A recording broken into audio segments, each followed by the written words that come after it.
Here at the Santa Barbara Botanic Garden, there are several excellent examples of plantings that are more and less recommended in terms of keeping your structure fire safe.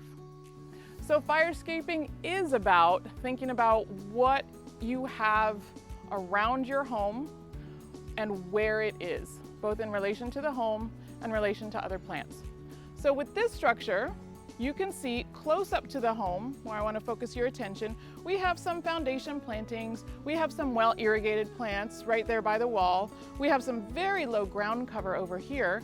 Do you have to pull all of these things out? You do not necessarily need to pull everything out right next to the home at present. However, you may have heard that there are regulations coming down that will require Zone 0, so the 5 feet closest to your home or any structure on your property, to have completely non-combustible material there. So best practices are going to say, yes, let's do that. But if you look here at this well-irrigated section right close to the home, the 0 to 5 section, you'll see that these are not super flammable, unlikely to burn, and that this is not of super high concern. However, if you look behind me on the other side, you're going to see a planting. This is a vine growing up a chimney. This is very close to a house that is made of wood, to a house where the eaves are also wood and they are not enclosed. If this were to get hot enough, it would ignite, and it's so close to that house that that is a liability. That's something that we want to watch, things actually growing right on the home. You see right next to that is a foundation planting of ferns. Those are well irrigated, lush, but they're kind of tall. And if a fire were to come, they would likely dry out, and they're quite close to that window. So those igniting would be a bad situation, both for the structure and honestly for the windows that are right there. The last thing you want is fire having a chance to actually enter your home. And then you see on the other side here, very low, well irrigated ground cover right by the structure. These are not of super high concern. But again, if you want to be incredibly conscientious and you want to follow the regulations coming down, you will want to have completely non-combustible material within 0 to 5 feet of the home. That means decomposed granite rather than something that is organic. That means you could have your metal patio furniture, but not wooden patio furniture. You want to pull potted plants away from the home in the event of a red flag warning, this kind of thing. And again, foundation plantings are not your best choice for that. So the foundation plantings are these ornamental, typically larger plantings that are right up near the wall of a structure. In a high fire hazard area, which is Santa Barbara County, especially Santa Barbara and our foothills, foundation plantings are not recommended.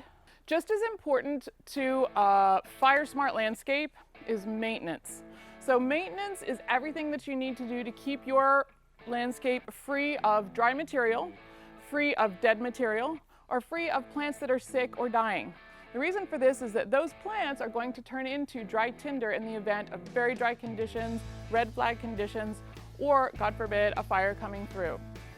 This plant is an excellent example of a plant that is well maintained. There isn't a ton of duff or dry twigs within the plant. If I even kind of peek in here, I can see that it looks pretty good. On my other side here is a plant that is going to need some work. I see tons of dead material on there, and I see a plant that is suffering from illness or a pest, a plant that may die and turn into dry tinder.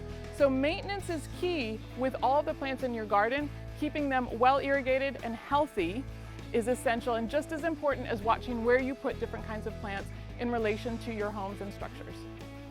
So here is an excellent example of some things that are more and less recommended for planting near a structure. What we see here next to me is an excellent metal sculpture. This is not combustible. The pavers that I'm standing on, if they were to wrap all the way around this house, that is an excellent choice for non-combustible material near a structure. What we see here is a low, very nice plant that on the outside is green and appears to be well irrigated, but if you were to take a peek inside, you would see that these plants, once they get a little bit bigger, that interior is twiggy and far more likely to dry out quickly and become tinder in the event of a wildfire. These kinds of plantings, especially close to a structure, are not recommended.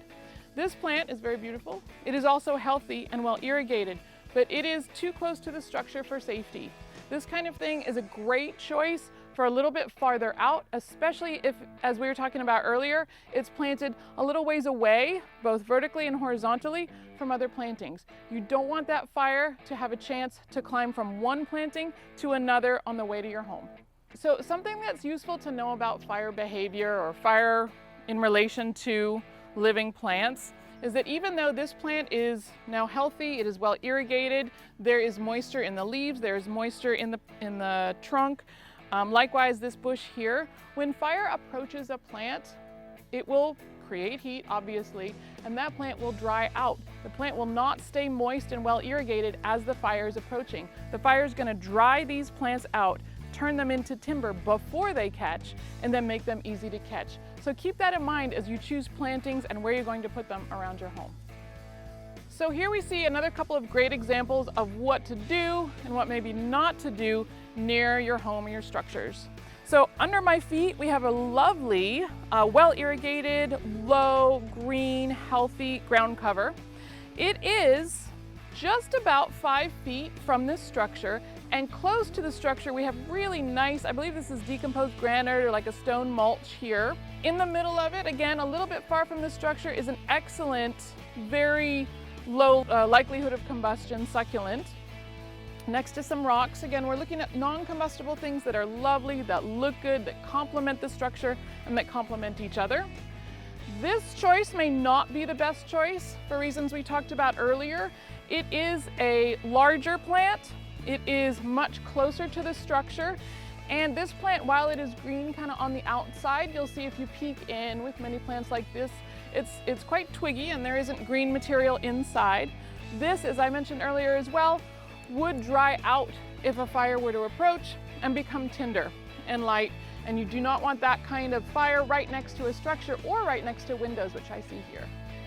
So you've heard a lot about firescaping. We're going to cover more topics like this in later episodes of Garden Wise, but just keep in mind, firescaping can absolutely be done in baby steps, one thing at a time.